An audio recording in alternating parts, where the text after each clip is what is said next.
Well, good evening, everyone. It is 25 minutes past 12. Quiet, please, up the back.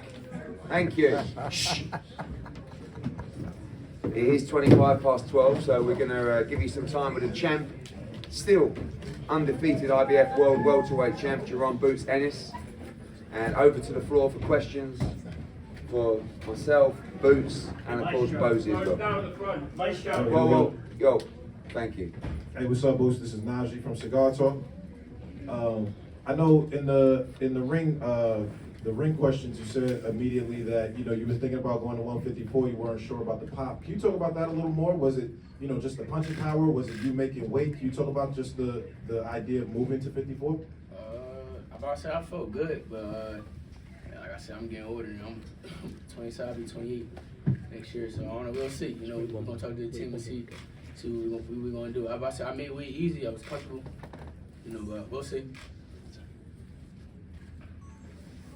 Hey, Jaron, but during the fight, it seemed like the referee was letting a little more things go tonight. Do you feel like there was too much holding going on? And Eddie, this is a question from one of my colleagues in Atlantic City. Do you see a potential of bringing a Matchroom card to Atlantic City? Yeah, I'm about to say, after I dropped him, I feel like he was holding ever since then. That's on me though. I gotta, take a half a step back and start ripping them shots and using more English. Just listen a little more. My dad was saying everything right, and I just wasn't on it, Question. Yeah, for me, Atlantic City, obviously, a historic city for boxing, some great venues there. We love it here, to be honest with you. We've been here twice in 4 or 5 months. Huge crowds both times. But yeah, love to return to Atlantic City at some point. First, a question for Boots and then another for you, Eddie. Boots, compare and contrast the first fight to this fight tonight. And Eddie, we just saw him do definitely over 10,000, I don't know the official numbers, against a fighter that no one was calling for him to fight other than the IBF. Compare that against what you'd expect Mario Barrios or another titleist in this division to do against that level of opponent. I mean, that does speak to his star power in the city, does it not? Yeah, I mean, last time was obviously the return of big-time boxing in Philadelphia, and tonight, like you said, we put a great card together. It was a great atmosphere. We know that the unifications do great numbers here in the city, but at the same time, we've got to look at the options around. I mean, there's only 2 options: a unification or a big fight at 154. That's it. What's more reasonable, do you think, Norman Jr. or Mario Barrios in terms of I think that we've got Stanionis is in a mandatory against Gearsov, our guy. BBC have already messaged me saying, look, could we step aside Gearsov and go straight into Stanionis? They're going to look at that performance and fancy their chances. Oscar De La Hoya's been tweeting, we're ready, Vergil Ortiz against Boots. I like that. But what they don't understand is when Boots is fighting those guys, it's all about trying to make it entertaining. The first fight was a stinker. I actually thought that was a good fight tonight. And by the way, I also think that guy beats most 147 pounders. I think he's a good fighter. But Boots is just trying to make it exciting, trying to get him out of there. He doesn't really have a lot of regard for what's coming back. He's getting hit too much because he's kind of not really even motivated. And against Barrios, against Stanionis, against Norman, it's going to be different. And against Ortiz, it's going to be different. And the performance has got to be different. Because he knows, and Bozy knows, that performance might not be good enough to beat one of those guys. But it will be a different performance from Boots against one of those guys. Don't worry about that. But now we've got a really big decision to make. I never like giving up world titles. But sometimes the time is right. And, we may get a substantial offer to fight Vergil Ortiz in Saudi Arabia. And then from there, it's on Jaron and Bozy. That's it.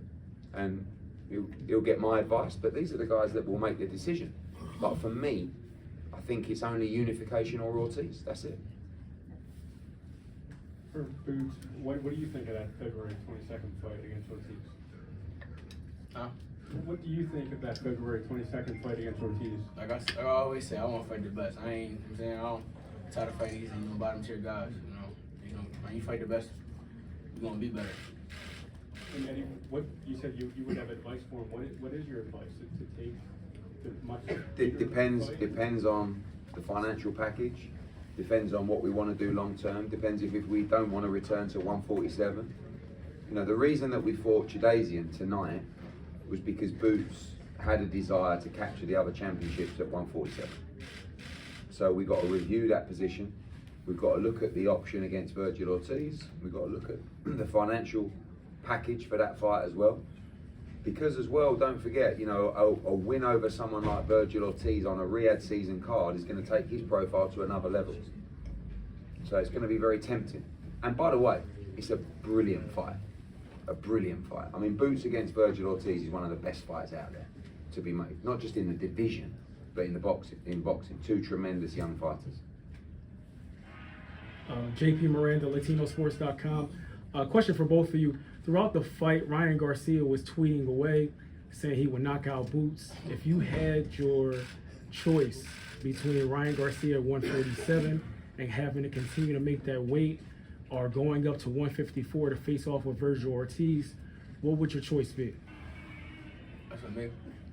For both of them. No. Bring him on, come on. So all you do is talk and tweet. Right? You know what I'm saying? I'm here to make history. No, I guarantee I'll put him out.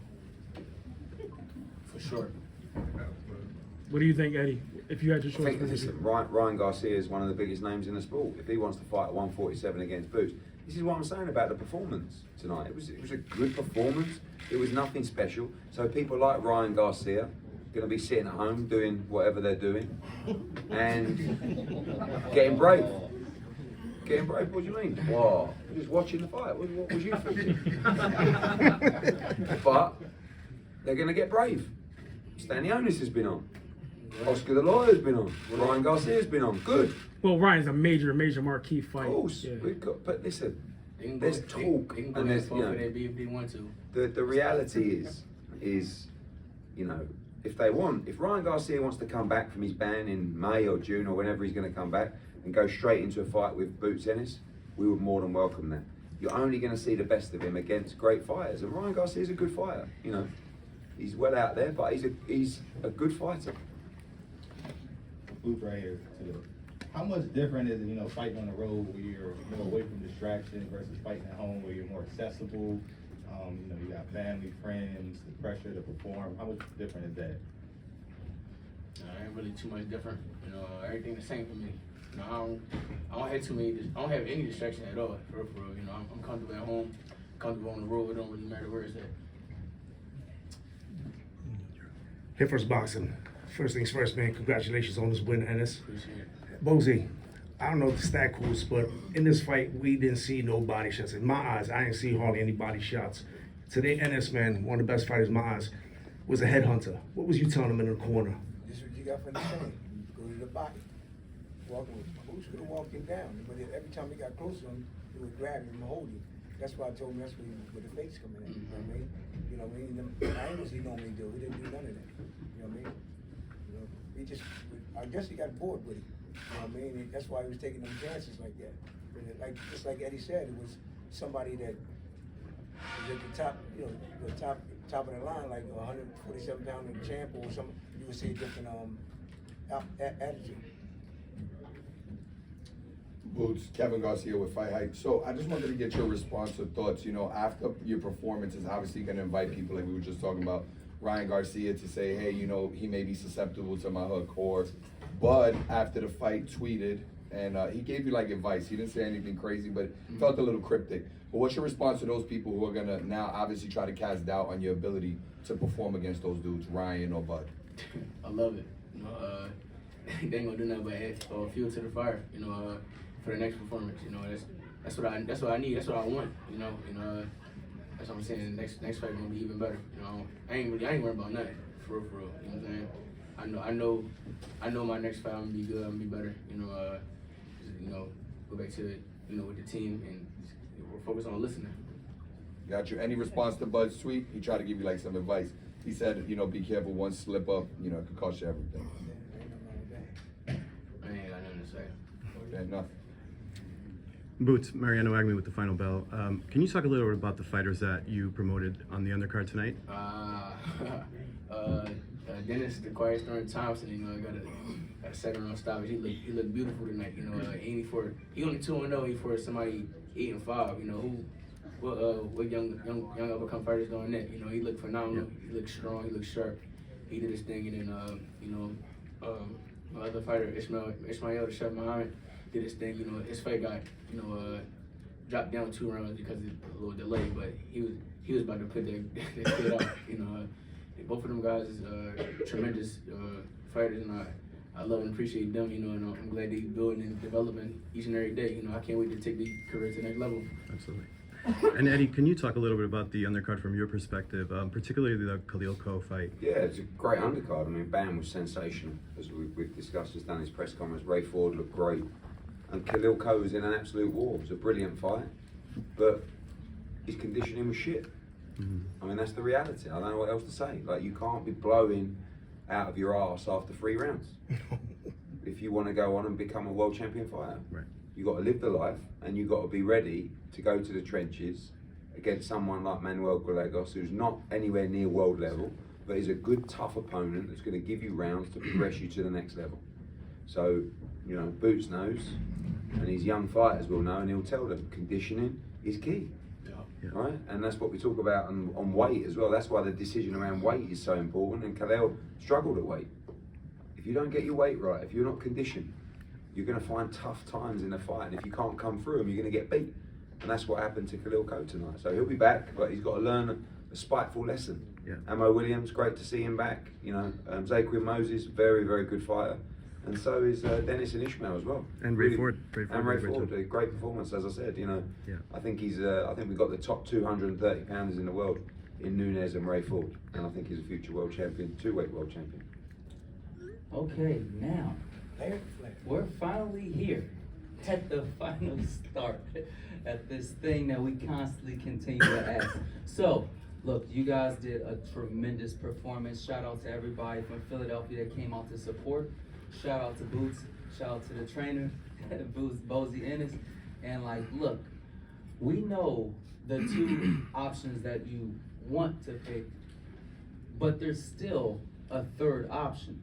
That 3rd option is the most exciting man in boxing, Blair Flair, fighting Jaron Boots Ennis in a major hit in Philadelphia, Pennsylvania.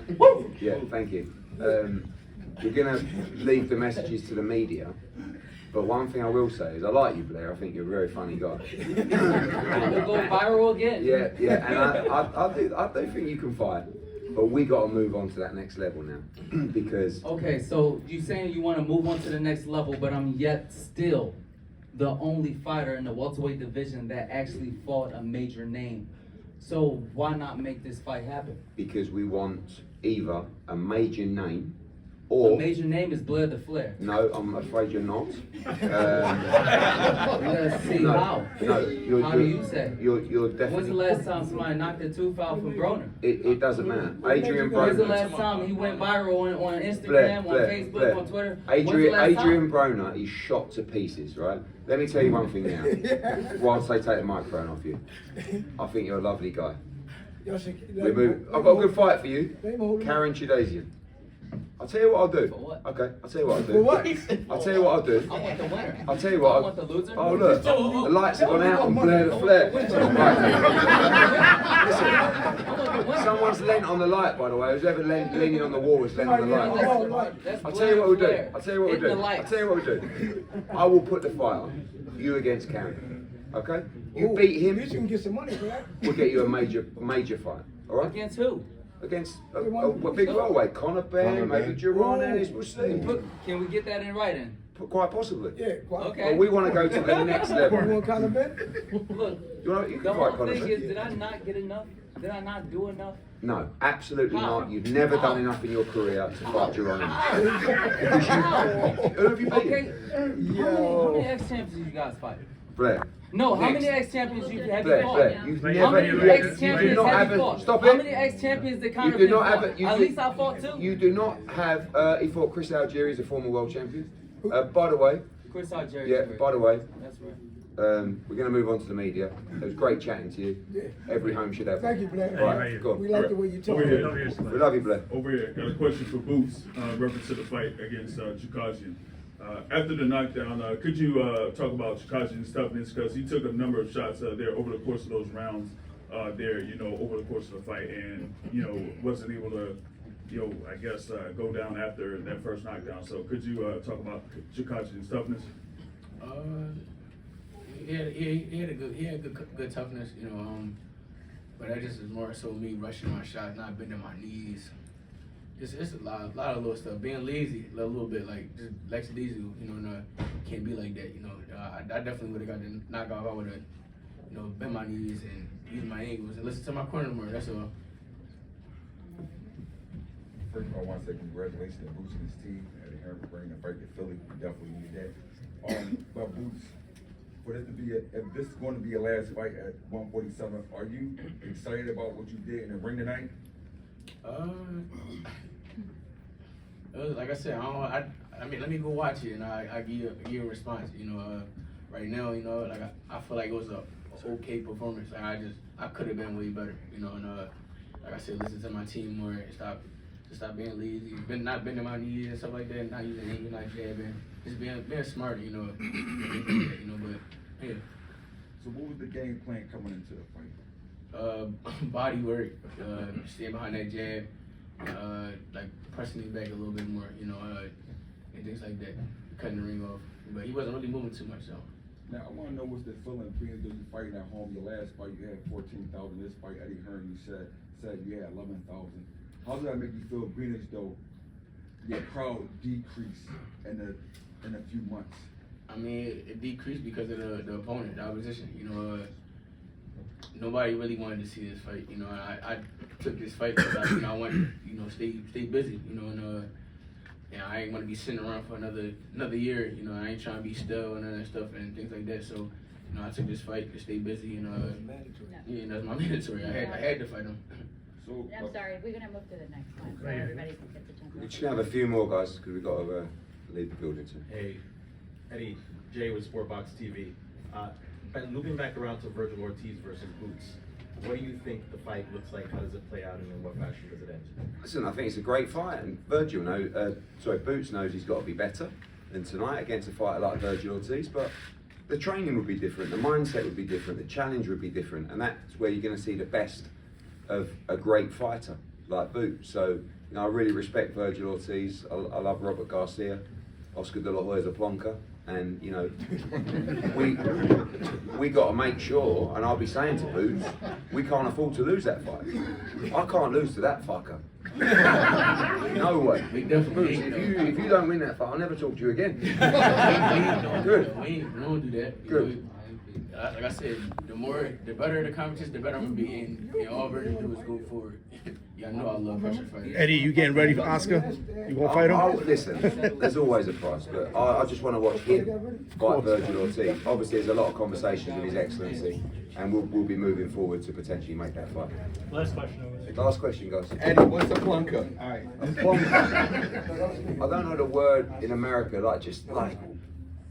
Come on. Say it. Just what word would you guys know? Say it, Eddie. Prick, really. Do you know what I mean? Listen, with all jokes aside, Oscar's like one of the greatest fighters of all time, so I'll give him respect. And I don't mind this clapback Thursday stuff. It's a bit weird, but he's a character, and he gets people talking. And him against me, not in the ring, but in a match-up with our fighters, there's so many great fights to make. Shakur against Zapata's pretty much done. Boots against Ortiz. Ramirez against Opataya. That's Zerdo. The other Ramirez against Catterall. Pacheco against, he said Munguia, but Munguia left him, so we can't do that. But there's loads of other fights out there to be made. I just want to make the best fights and the best cards. So, jokes aside with Oscar, we can make a tremendous night for the sport, and that's what His Excellency wants to do. And I do believe you'll see these fights come together on February 22nd. Eddie, just one really quick one. Keyshawn last night, that performance, him tank. What do you think about that fight? I love Keyshawn. I think he's a great fighter. I think he's getting better and better and better. You can't take, when a fighter comes in 7 pound over or 6 or 5 pound over or whatever it was, it's not because they're struggling at the weight, it's because you know that everything's broken down in that fight. So I don't think it was the same Lemos that fought Richardson Hitchens, but I think that's irrelevant. He demolished him. And that's what you got to do sometimes. You got to go in there. The crowd looked great in Norfolk, Virginia.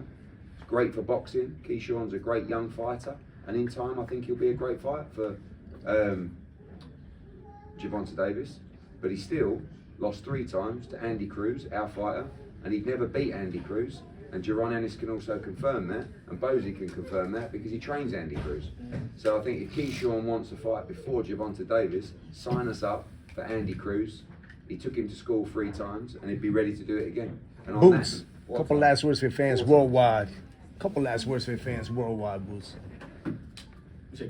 Last words for your fans. Couple last words, man. I appreciate everybody. You know, that they've been tuning in, watching me. You know, next fight will be better. You know, we're gonna put on a show. You know, we continue to keep getting better, keep developing. Stay tuned. Thanks, Rev in Philadelphia. Thank you.